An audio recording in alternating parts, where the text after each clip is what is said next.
Hello and welcome to everyone joining us this Saturday. I'm Ravina from the Hindu, and today we are here to discuss the recent amendments made to the Right to Education Act of 2009.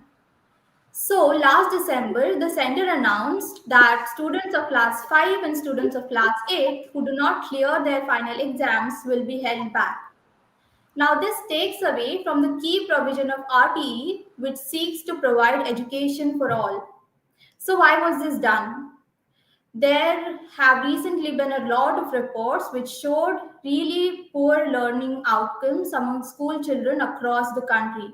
For example, the ACER report by Pratham NGO showed that only 42.8% school students from class 5 could read a class 2 text. And there are various such reports which paint a similar picture. So, in order to tackle this issue, government thought that that taking away the no detention policy would help solve the problem. But we are here to discuss if there is at all a direct link between these two things. And if there are low learning outcomes, then what are the other causes or other factors which could be leading to children not really grasping the foundational literacy and numeracy. And there are various such issues like is conducting a final exam the only way to test students' true merit? So, without much further ado, I would like to introduce our panelists today. We have an esteemed set of panelists. One of them is Ms. Ratna Vishwanathan. She is the CEO and founder of Reach to Teach. It is an NGO which works with government schools to strengthen learning outcomes among those schools. Then we have Ms. Malati. She is the founder and CEO of Oro Educational Services. We have Mr. Jayant R. He's the principal correspondent with the Bangalore Bureau, and he covers education and has written extensively about the RTE. So, I think to begin with this discussion, let's first try to understand what this amendment really says. And I think I would like to go to Jayant for that question. Jayant, will you pitch in? Over to you.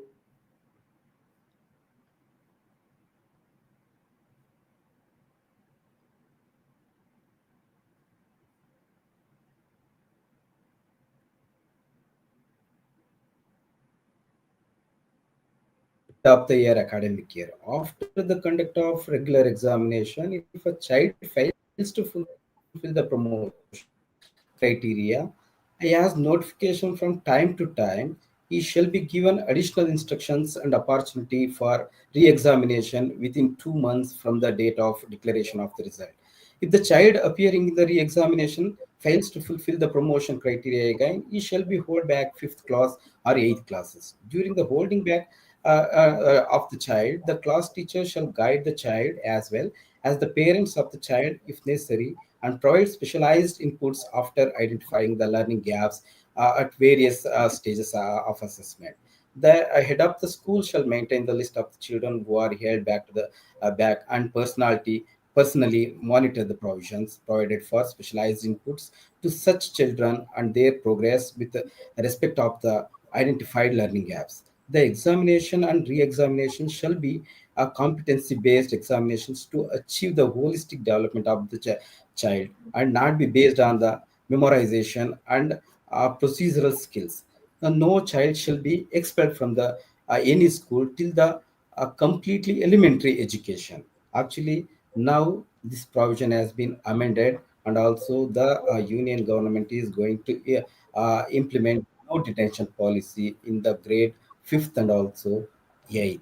Actually, this is the scenario now. Okay. So I think he has painted a picture for us of as to what the amendment really says. Apart from saying that students should not be detained, it says that there should be a remedial period of 2 months. I think that is the key, another key aspect of the amendment. But I think before moving forward from the discussion, the key highlight of today's panel is that all of you have worked in different states across the country. I think Tatna ma'am has worked in Gujarat, and Malki has worked in Tamil Nadu, and Jayan sir has a really good understanding of what is the situation like in Karnataka. So I think can we start with Ratna ma'am? Let's talk about the ground realities or ground situations. How is the situation in schools? Are children learning, not learning? What is happening? Thank you so much, Ravina. So, to start off, I must say that we work with four states. So, we work with Gujarat, we work with Haryana, we work with Meghalaya, and we work with Arunachal Pradesh. And we work primarily and only in government schools. So, the entire focus of our work is on strengthening learning outcomes in government schools. Now, the way it works is it is children because of the RTE 2009. Children, there was a policy that they would not be detained, and there was a logic and a rationale to it at that point in time because the whole idea was to make sure that the maximum number of children, especially those from low income households, were enrolling in schools. Because if parents had to choose between a boy and a girl, and if they had to pay for education, it automatically, the I think the benefit went to the male child rather than the female child. And to make sure that all children go to school irrespective of what gender they are, it was made free and it was made compulsory. That was the logic and rationale for creating the RTE Act. First of all, free, and secondly, no detention. Now, to take it further, as a school education system, we have defined, and the word FLN is something which is now all over the place, foundational literacy and numeracy. But way before it was coined, I mean, it was very much in enactment in terms of the learning parameters for literacy and numeracy that were defined by the NCRT for classes 1, 2, 3. And these were the parameters that defined that if children were able to read X number of words and add X number of digits, etc., and met those learning benchmarks, they would then automatically be able to cover learning in the higher grades. Unfortunately, the RT, while it said there should not be detention, nowhere did it determine that these benchmarks were met before the children were sent to the next class. So, as a result, you got the benefit of no detention, but the underlying part of strengthening, making sure that the benchmarks of 1, 2, 3 were being met, were never, taken care of, which led to the learning gap. And that learning gap is endemic. The ASER report has been saying it for years. It's not new. And the fact remains that despite the ASER report pointing it out, despite NAS and PGI pointing out this huge gap, we really never had a chance to reset until the pandemic. And I think for the Hmm. first time, we said, okay, there's this learning loss, and now let's do a reset. And, unless I think that this opportunity had been given, this kind of discussion around loss of learning was really not taking center stage at all as far as the education narrative was concerned. So I think what is happening, particularly in low income, low resource schools, is that children are being promoted from class 1, 2, 3 to the next class, but these parameters are not being checked and neither are they ensured. Having said that, children at the end of the day, the child learns between the ages of 3 and 7, the maximum amount of absorption and learning happens between the ages of 3 and 7, which is why there's such a lot of emphasis on, the whole foundational literacy and numeracy part of it. Now, once they have crossed those grades, and now they're in the fifth and in the eighth, the gap is already there. So, Hmm. to my reckoning, holding children back in grades 5 and 8, rather than concentrating on making sure they're hitting the parameters in 1, 2, 3, there are two, three things that happen here. One, definitely, there is, the child, the morale of the child comes down, the confidence of the child comes down. And I don't think 2 months remedial is ever going to really be enough to cover a Yeah. gap started in grade Yeah. 1. So, and to me, this is the reality. I'll leave it there for now. Yeah, I think the last point you made is something I've been thinking about a lot since I started, reading about this no detention policy, because 2 months is just not enough. If a child is lagging behind throughout the year, or like, throughout 3, 4 years, 2 months is not enough time to sort of get them back on track. So if remedial learning is at all going to happen, it can probably be done sideways. But again, there's this issue of lack of resources and all. So I think with that note, talking about the lack of resources, I would like to move to Malti. Malti, how is the situation like in schools in Tamil Nadu? Is there a paucity of teachers or other infrastructure? Is that something which is also leading to lower learning outcomes, or what are the factors? This question of learning outcomes or paucity of teachers, it is all over India phenomenon. Okay, it is just not something limited to Tamil Nadu alone. And if you Hmm. look at it, I'm not going to talk only about the government schools because Ratna is the expert who talks about the government schools. I'm going to talk about the school sector per se, which is also including the private and the public schools over here. When we talk about students of all sector, what is happening here is uh, RTE brought in with a lot of, definitely with a lot of interest and enthusiasm that no child left behind, and then it is a inclusive education for all children, continuous education for all children, and finally, what happened is now this no detention policy is coming as a shock because the government has realized that learning is not happening and there is a gap. Well, but what have we done to identify or plug the gap? Is this the only way to address the issue? What have we done to work on the teachers? Because the problem starts with the teacher. Do we have enough teachers in the schools, be it government schools or the private schools? Are they qualified to take all classes? What kind of assessments that are happening inside the classroom?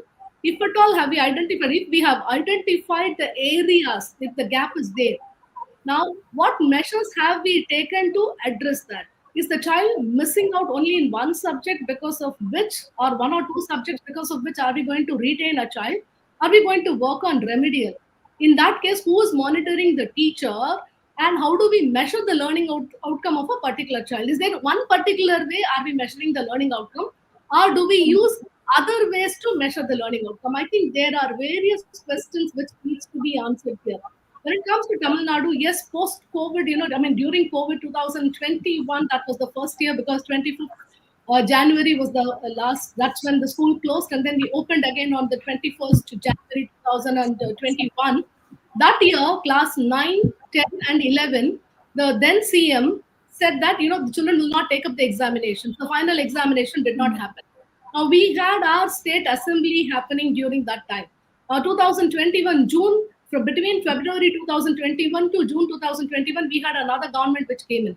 They said they don't even class 12 examination need not happen. Now these examinations, how they were calculated is that 50% from the class 10 examination, 20% from the internals, and then 30% from the 11th standard. That's how the marks were calculated and they were promoted. Now, if you look at it, they have grown with a lot of gap, and then those students are struggling in the colleges because it was shut down for a long time. Now, this is for the higher education. Now those students are in higher education institutions and they are struggling. Now here we are talking about class 5 and class 8. As you rightly said, those 2 months definitely it may not help. But even in higher education, we are giving only those 2 months for them to do the re-examinations, appear for a revaluation or appear for the second examination before they could appear. If it is just one or two subjects and if the remedial is given, I think they may be able to, clear the examination. But that's only clearing in the sense that we are not measuring the learning outcome. It is only the pass percentage. Now, Yeah, yeah, we yeah. clear about whether it is passing the examination, are we measuring the learning outcome? Then these are two different things. And how do we measure the learning outcome? Is it because based only on the marks that they score? Is it the 35 percentage that they score, out of which 5 percentage or 10 percentage will be internals again? I think this is a long area for us to debate. Yeah, yeah, yeah. I think that was a great point that you made, Malti. The pass percentage versus the learning outcomes, how are we really evaluating? We will get into that point a little bit later in this session, but I think first I would like to go to Jayant. And I think Jayant can paint a picture of what it is like in Karnataka. How has the government responded to this since it's a concurrent subject? Some states are willing to do it. Some states are unwilling to move ahead with it. Jayan, could you give us a picture of what's happening in Karnataka? Actually, the government is not interested to implement no detention policy in Karnataka because of the RTE Act was brought by UPA to, okay, part of a Congress government. Now the Karnataka is ruling by Congress government. Is not interested to. Of course, already Chief Minister indirectly, yeah, said that they are not ready to implement this in the Karnataka state. But in addition of this to this, but some private school managements are urging since 3 to 4 years to implement NDP, no detention policy, for class 5th and 8th, because of, according to them, there is no particularly for in the primary education, there is no accountability for the comprehensive assessment system, according to them. Uh, Actually, what they are telling that the curriculum of adapted to the primary education is, it is not a spiral and also integrated. Okay, that's what, there is no any accountability in the um, particularly in the assessment system. That's what they wanted to implement NDP actually. Okay. In addition to that, this year the state government has taken strict measures to conducting class 10th examination, including web stream, all the examination web stream and all. Oh, that's what automatically this in 2024 the class 10 result was declined by 10%, and 83 point something to 73 point something. But actually, the result was 56 point something. Due to fill that gap, the government has uh, awarded 10% grace marks in addition, and also it reduced the qualifying marks from 35 to 25. After normalization, it went to 71 point something percentage. Okay, that's what these private schools are blaming the state government about the quality of the education in the classroom. So Hmm. that's what, yeah, they are demanding to introduce a telecast, implement the no detention policy in the class and also, yeah, this is the major thing. Okay, okay. Ravina, can I And add something to what Jen said? yeah, of course. Okay, so this is very interesting area which he has addressed about the private schools urging. Of course, the Yes, ownership is more on the private schools. At least on the government schools, the government teachers do not have much ownership except answerable to the government, and then they have their own issues as well. But the private schools wanting to detain the children or to send them away definitely talks about their own accountability. Parents exactly. pay for it. At least in government schools, they don't pay for it. In private schools, every parent is paying for their children, and then it is the responsibility of the private school to offer quality education to every child and make sure that each child learns and then meet the learning outcomes. And it is the duty, since we do not have a monitoring mechanism over there, I think it is very important for the schools to fix that, do the role Yes, of the government there. We yes. don't have the issues which Ratna is facing with the government schools. So the private schools. In addition to No, that, but madam, Malti, to come in there, see, today only 12 to 15% are the really high-end private schools where they have, I mean, the learning outcomes are reached, the children have access to the best possible teaching and learning materials, they have access to innovation, and that's about 12 to 15%, and that's the cream schools. There's Yeah. a, and now 54% of Indian children, as per the last UDIs, 54 out of every 100 children go to government schools. Now, Hmm. between that 15% and this 54% is where the problem area is in terms of the budget private schools, Yeah. where, as you said, there is very little regulation, there is very little ownership, and since profit is the largest motive, I don't think there is a lot of emphasis on the quality of education being imparted to children there. And what is really tragic is that segment is where aspirational India sends their children. People who work, manually, who are working as helpers at home, drivers, guards, their aspiration, since they think the high end schools are out of their reach, this segment is where they send their children, not realizing government schools are actually much better in terms of the kind of education they roll out. And that is a tragedy, but that's then a whole very different debate and issue. Yeah, Yeah. it is. Hmm. Yeah, I think these are two very different issues, but like we were discussing about, there are a lot of factors, as I said in the beginning, which could lead to low learning outcomes. So, one, I think Malti spoke about the paucity of teachers and all. But if we have to talk, since this is a provision taken out from RTE, let's talk about the spirit of RTE. RTE spoke about a classroom where a child feels free to express themselves. There's learning which is learning happening through joy, through experiments, and all those things. And recently, there have been a lot of maybe startups or NGOs which are trying to change the way students in this country learn. From a lecture-based method to more project-based method, or some unique initiatives or unique changes. So, do you think that switching the way we teach, the pedagogy of how we teach, could help us in achieving that foundational literacy, numeracy? Do you think that could be something that we can work on more? Okay, so I can give you a actual concrete example. Hmm. We work in 4 states. One of the states that we work with is Arunachal Pradesh. We've consciously chose the Northeast because in terms of national education indices, they are somewhere at the bottom of the pile, which is Hmm. for a whole host of reasons: accessibility, low density populations across very large areas, all of that. What we did was, so the two three things. One, is government teachers, since they have a salary, will not do anything beyond whatever hours that are given to them, Hmm. right? So Yeah. our whole challenge was in designing and defining something that would remain within school hours, would be Hmm. doable, and get these teachers who otherwise have very little interest. Because, to be very fair, today the government teacher is not a part of the narrative. They're not consulted with curriculum, they're not consulted for syllabus, they're not consulted for lesson planning, and they are the ones who know their children best.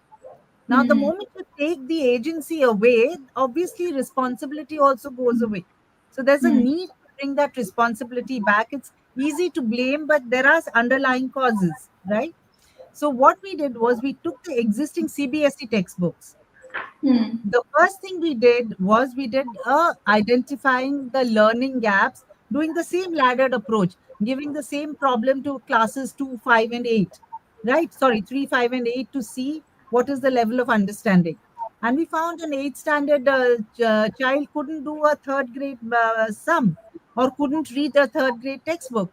After identifying this as learning gaps, in every classroom in 5 subjects, social studies, language, maths, science, what we did was we created activities within the same chapters, Hmm. and those activities were linked to learning outcomes as defined by NCRT. We didn't want to reinvent the wheel, right? Hmm.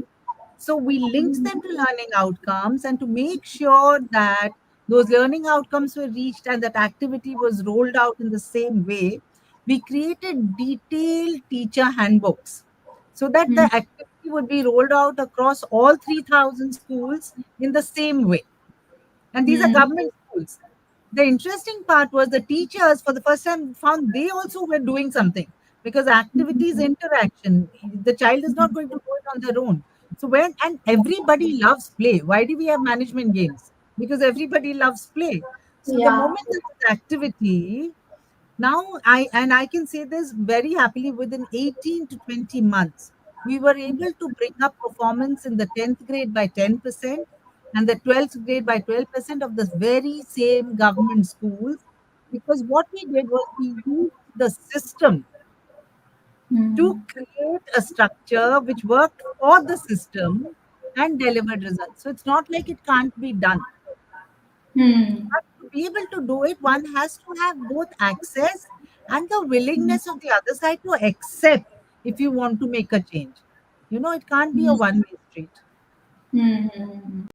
Yeah. There is an interesting comment which I see. One, Mr. Sanjeev Kumar has mentioned that please don't feel that detaining students will definitely improve learning outcomes. I would like to answer this question in the sense that this comment, we do agree that sometimes detention do help, But that's again on a case to case basis, depending on the ability of the student in which he is lacking, maybe his age, and then his social environment, and with the consent of the parents and with the child, retention will help. Retaining the child, making the child to repeat a grade will help me to understand.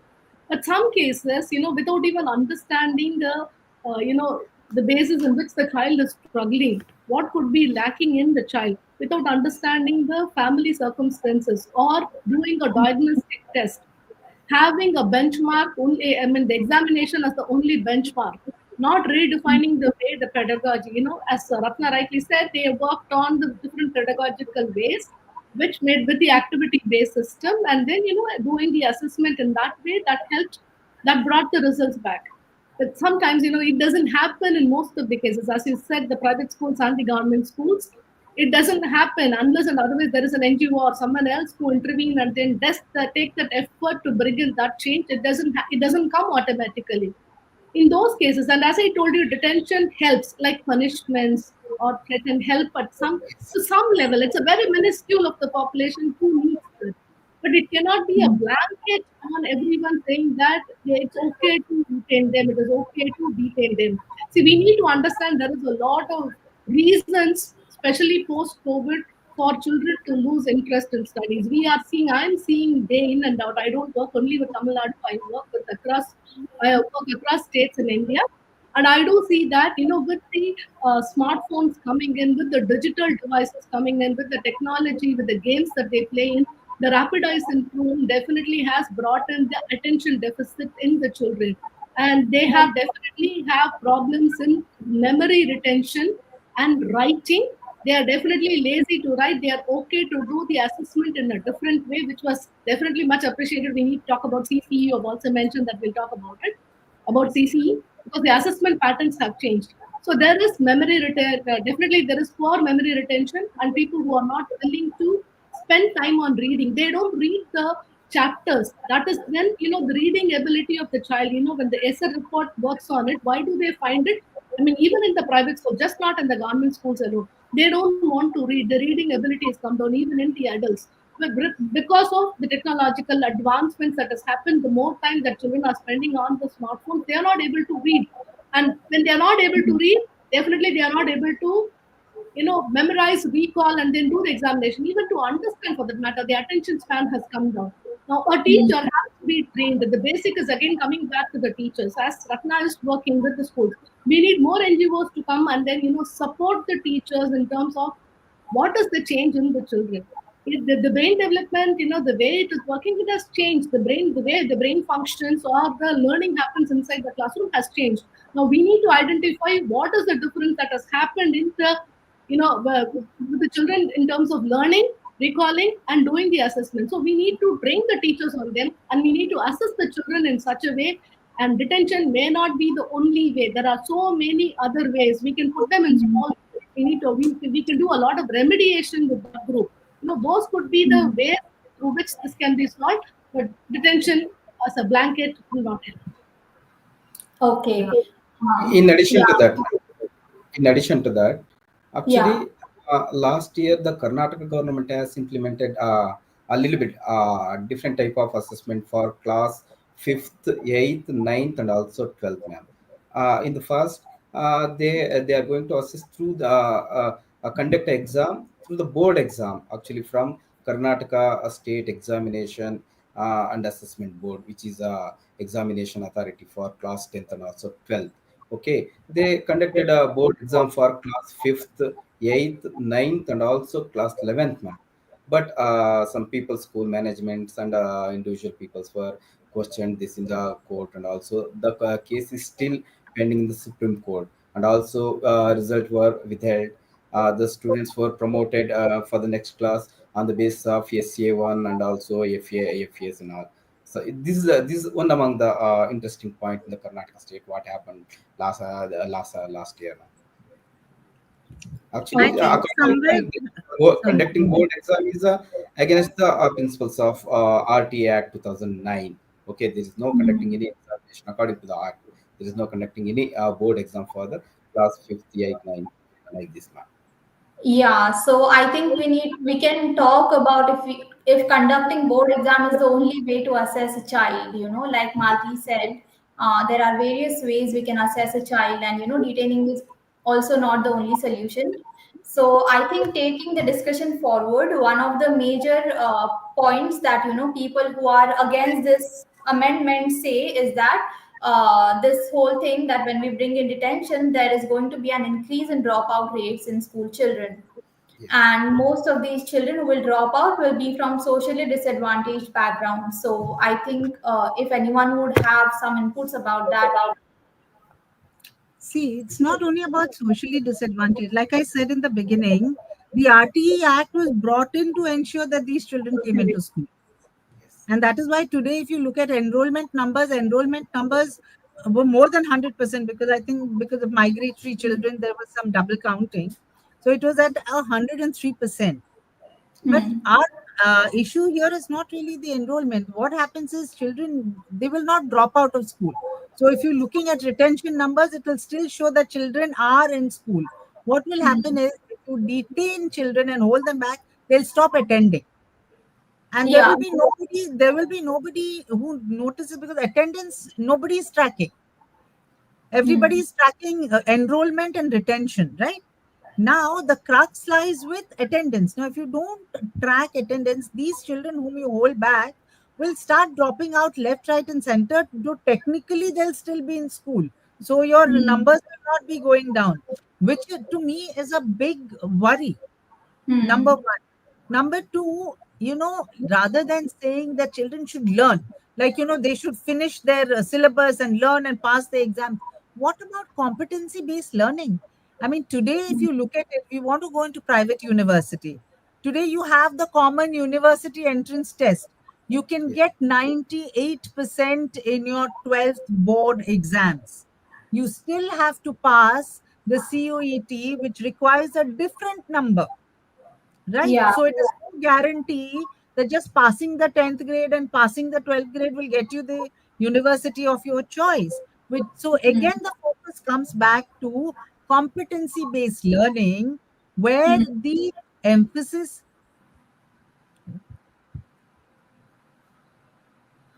Yeah, we can hear you. I We are can't hearing see. you. I don't know where everybody went. No, we are all here. We can hear you. We can hear you. We can see Okay, you. so basically, competency based, the what do you say, learning is actually critical. And as far as I'm concerned, I think that is the most important thing that we need to be looking at, starting from grade one, rather than saying, is the teacher doing this? Is the student doing this?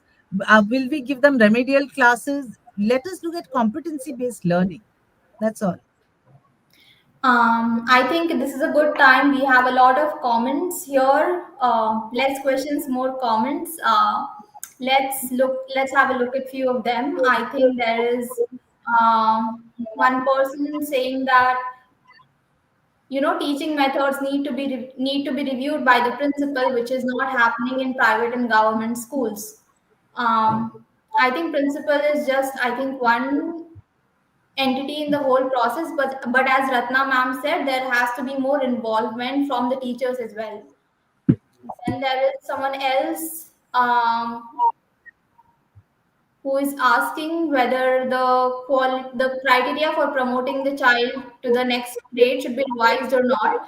I think this is something I was planning to ask. This whole thing that I spoke about, whether there should be one final exam towards the end of the year. What are the other ways that a child can be evaluated? There was this whole talk about the continuous comprehensive evaluation. So what happened to that? What are the other ways in which we can evaluate a child and ensure that they have this foundational literacy and numeracy?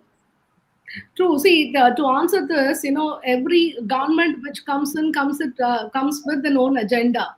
I think education should be apart from their own vested interest. I think education should be common. CC was brought in with a lot of hope and expectations. By the time actually, in fact, it was also launched in a hurry without even training the teachers before they could understand. CC was pushed on to the teachers. By the time they started learning it, then we had another government which came in and which scrapped the CC. uh, I think that's not the way a government should move forward when it comes to education, because education is a serious thing and definitely it takes the nation to the next level. So when it comes to education, we need to follow one methodology and cannot confuse the teachers or the students per se for that matter. Now, first is we need to have a very, I go back to my words again and again, have a very strong teacher education policy. Now, NEP has promised a new revised teacher education policy wherein we will invite qualified and then trained teachers who come into, understand the system, understand the future, and deliver better, adapt themselves in this environment so that they deliver the best. When we talk about the learning outcome, when we talk about the pedagogy, when we talk about the futuristic education, they need to be in a position to understand. It cannot be that everybody who doesn't get a job can become a teacher. I think that's the current system, though I'm sounding rude at this point of time, but that's the situation India is in. Ratna beautifully mentioned about the, the in between, not the 12 to 15%, not the 54%, but in between, the chunk has teacher majority of such teachers who could not land anywhere else, but they chose to become teachers over here, and they are here, and those are the aspiring lot. I think we need to rework on the teacher education system first. The second thing is our basic fundamentals. Now, foundational literacy and numeracy, when we talk about it, do we have a criteria? Do we have a proper criteria? How do we measure? What is it to be delivered? What is it to be, when we say that, this needs to be taught, but how do we measure? I think, the step by step guidance to the teachers, and with the results, with the in-depth analysis, when you teach this is what becomes. See, we are living in a country where we have been taught, and we believe that children in the kindergarten should learn up to 200 or 500 numbers. If they don't learn, if they have to do cursive writing, and they have to know before and after numbers, they need to do addition, subtraction. Now, we are the masses in that country. I'm not talking about this extreme, both the extremes, high end schools and the government schools, but I'm talking about the mass which is in between, the chunk. Now, when we have such schools, children grow up, they need to have the social and emotional skills developed, and they also need to have their intellectual skills developed. But when do we have the time for that? We are forced, from a time a child comes to the kindergarten, we are forcing them to write, learn, spell, number names, numbers. How does it even help? Now, when this foundation is lost, brain development happens before 7 years of age. I'm going back to Ratna again because she said that. It is very important. And are we focusing on that? We talk about FLN, but do we really understand what is happening in the schools? What is the mechanism, or what is it that we have taken in hand to work on those areas? I think that is very, very important. And then come out with the strategies for the 3, 4, 5, which is the second band. Have they understood? Is mathematics understood the right way? Is language being taught in the way? Bilingual. We spoke about bilingual, and NEP talks about bilingual. That's first children need to understand one language first. But we introduce a three-language formula before a child would introduce. In the grade one, the child learns English, Hindi, maybe Tamil local language, or Kannada local language, or maybe another state they learn another language. See, we need to master one language. Now the child loses the interest, the ability to comprehend, the ability to even to connect, communicate. The child struggles, the child baffles. These are the basic issues that we have in the system. We have not identified and we have not addressed those areas. We are talking about big things, talking with NEP and other things. We're talking about big things. We need to talk about the basics. What is it that the child needs to know? What is it that the child needs to learn? Why are we forcing a child to be somebody? Why do we accelerate learning in the primary years? Why can't we take it up slowly? I think when we answer these questions, the answer for many other questions or the quality improvement in the higher grades will come automatically. And just to add to your point, Malti, I think something we are overlooking, because everybody is talking about grades 1 to 12. The Hmm. most critical part is preschool education, Yes. early childhood education, which everyone's talking about, the NEP is talking about, and it's become a big thing. Oh, we are co-locating schools, we are training Anganwadi workers. Anganwadi workers are health Care. workers. They look at maternal and infant health. They really not trained to teach children. And when children, like I said, the critical years are between 3 to 7, which is a transition from preschool to school. Those are the years that must have the most trained teachers to be able to deal with the mental and the the development of a child today. I mean, we are in this space where we've said, okay, Anganwadi is one lot, then we start from class 1, and there is no, it has to be a seamless integration, which Hmm. although it is embodied in the NEP, is not going to happen very soon, because structurally at the moment we are not designed to adapt it into the system. Hmm. Got it. I think we are Actually, focusing. Yeah, Jayant. actually, in Karnataka, some educationists were expressed their concern about it may be in case of may be discriminated by the teachers and others because of recently in Uttar Pradesh, one guy he was punished by the teacher because of his religion. We know better, I think. Okay, now the teacher is still she is in the jail, I think. Okay, the discrimination based on the race, caste, religion, language, everything. They express their concern in this regard. What would you say, ma'am?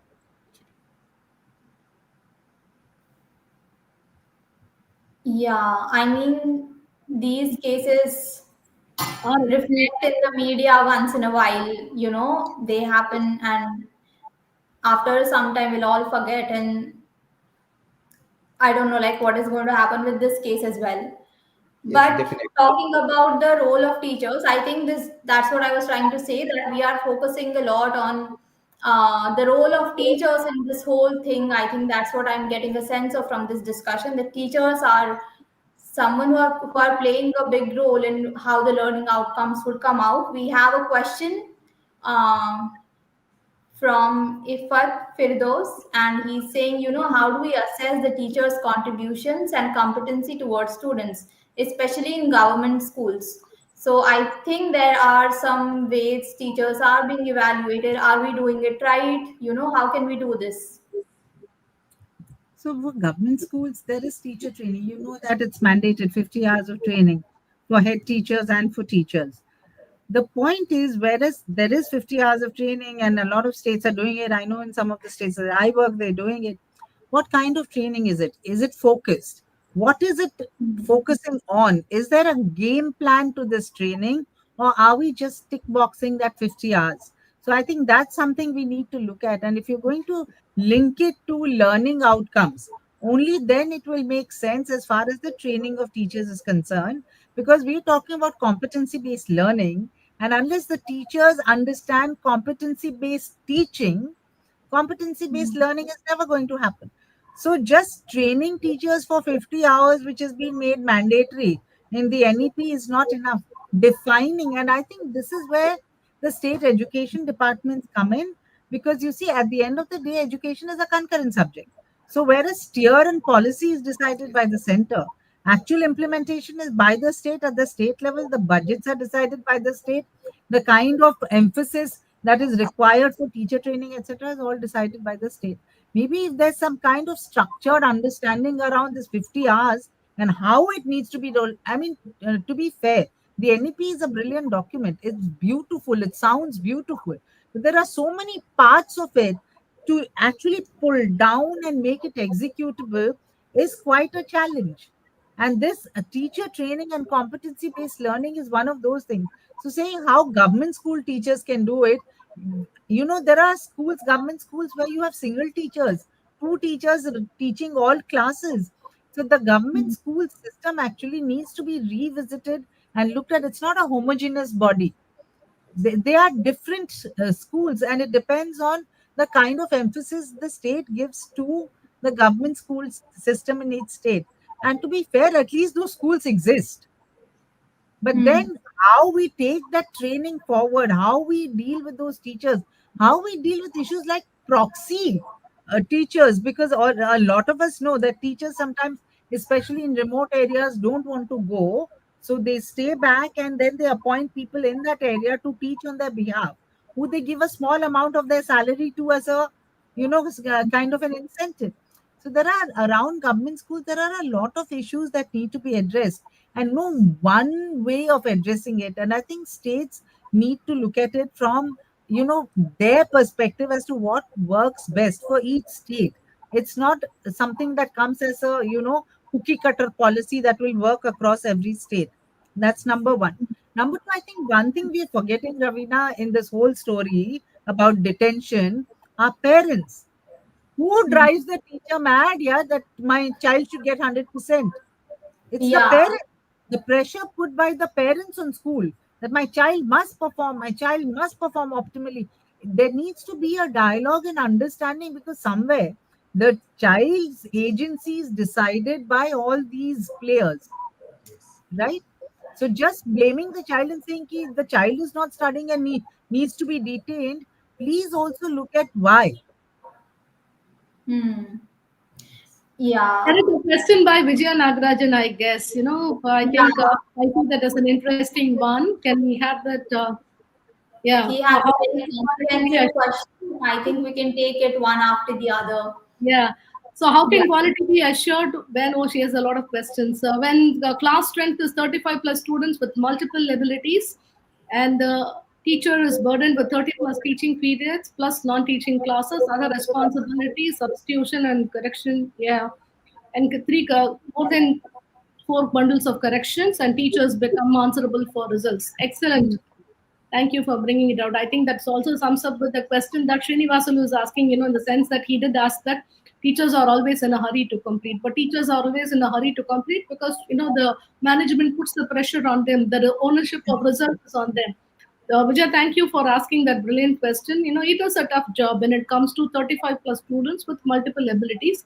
I think, as a teacher, as a trained teacher, we should be in a position, what we call it as a differentiated instruction. So teachers should be, trained to handle differentiated instruction. The problem is, we don't have the trained teachers. See, even in the earlier days, we had, at least the number is now CBSE or, for the matter, has brought it down to 35 per class. Even the state has brought it not more than 40 in a class.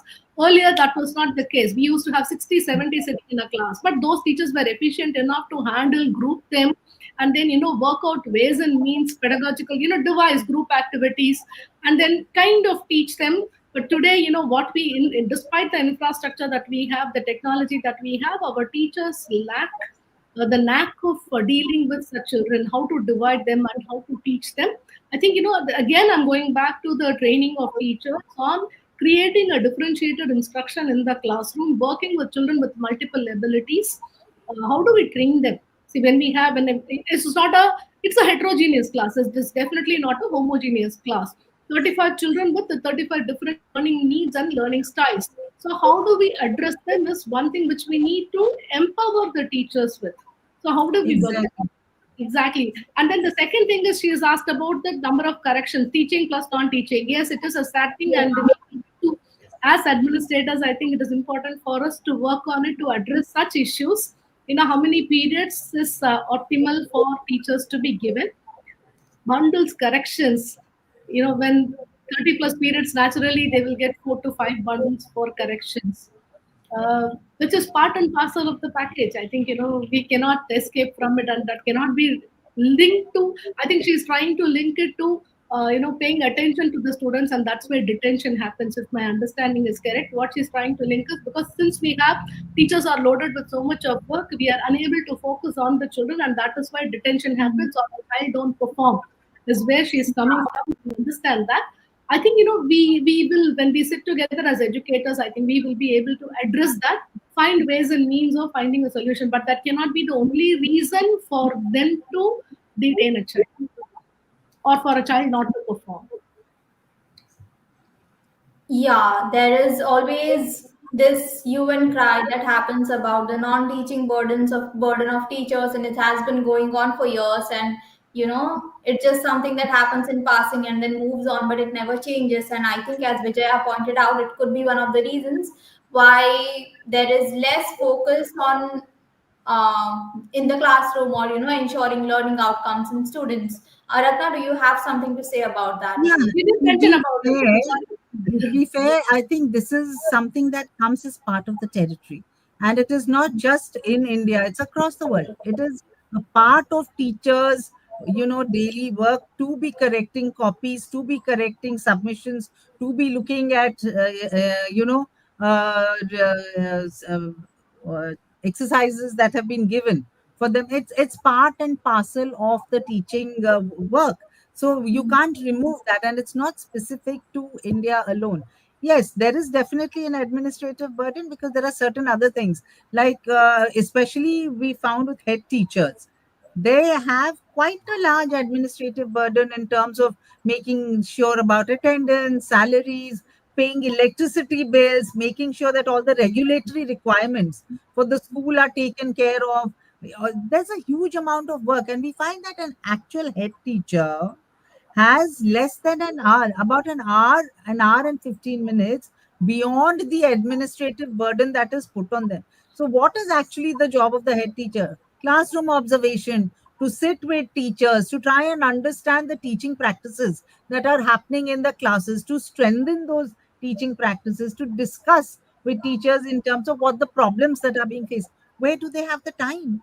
If they're going to do 80% of their time is doing administrative work, and that I think is something that needs to be addressed, and where if you can cut down the the onus of that administrative work to free up a little more time for head teachers, I think probably then there would be a strengthening of the teaching practices within a school. Like if I, as a head teacher, sit in a classroom and observe a teacher, I can then sit with that teacher and say, you know what, this is what needs strengthening, this is what needs correction. There's nobody doing anything out there. So everybody is teaching in a way they understand, in a way they know best. And to be fair, teachers, can't be. I mean, the you cannot say that they're not wanting to teach. In a large number of cases, they are trained teachers. They've been training, I mean, teaching for 15, 20 years. And a lot of times, agencies come in with these solutions saying, we'll tell you what to do. That person knows what to do much more than you'll ever know. They've been teaching for 20 years. What are you coming in with one tool and saying, okay, now we will tell you what to do? Consult, talk to teachers. If you really want to energize that system, talk to teachers, try and understand what is really bothering them, what they need in order to help them do what they're doing every day. And I think that's really important, listening to teachers. And teacher agency is critical. And I think in this country, that is something we overlook and which is quite tragic. Yeah, it is. Yeah, I think what Ratna said has a point. There should be head teachers, and this all of this, maybe if it is more structured and there is more support given to teachers, there can be some improvement. So I think coming towards the end of the discussion, I would like to sort of sum up, few things that we have discussed. There have First of all, we have focused heavily on teachers, and how there's a paucity of teachers, how the way teachers are trained, that needs to be looked at. Ratna said at some point that teachers, that we are constantly talking about children developing these competencies, but we are never asking if teachers are learning how to teach these competencies. I think that was one of the great points that was made during the webinar. There was also this another point of this seamless integration of anganwadis to higher level of education. And there was also a talk about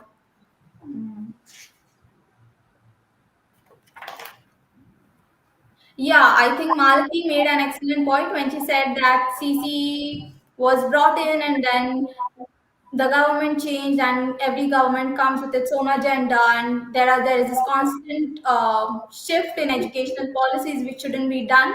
Like before CC came, and then it was not there. Before the teachers understood what it was out of the window. So these kind of things maybe government can take care of and not change its policies so often. Apart from that, I think. There were some comments which said that detention may not be the only solution, or may not be an overall solution, but at to some level it can help, like Malti said, that it can help a few students in just a few cases, but it cannot be an overarching policy. And we can't expect that this policy is going to come in, and then learning outcomes are going to go through the roof. So yeah, I think with those comments, I would like to wrap up the discussion. Thank you so much, Ratna. Thank you so much, Malti, and thank you so much, Brian, for being there. It was a very fruitful discussion, and yeah, I think thank you to all our comments and all our viewers.